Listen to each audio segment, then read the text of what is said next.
This is Scott Becker with the Becker Private Equity Podcast, the Becker Business Minute Podcast. This podcast is about the one-year Treasury, and it's rising above 5% for really the first time in about 20 years. And what does this mean? This really means at least three things. One, it reflects the belief that the Fed will keep raising rates, that they're not ready to start slowing down on rate raises, and that another 25 basis points is coming soon, probably 25 basis points after that.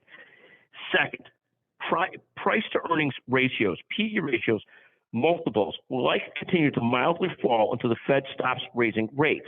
The higher the rates go, the more risk there is in owning equities, and thus you get a discounted multiple, a discounted price to earnings ratio.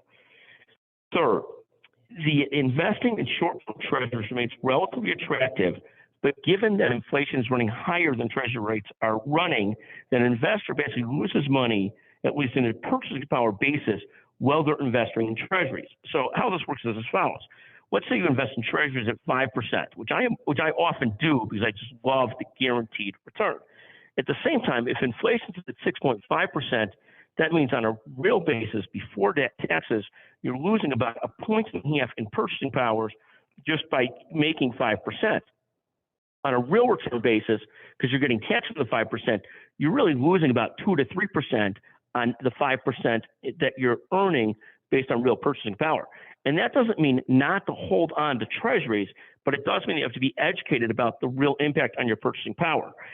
Thank you very much for listening to the Becker Private Equity Podcast, the Becker Business Minute. Thank you very, very much.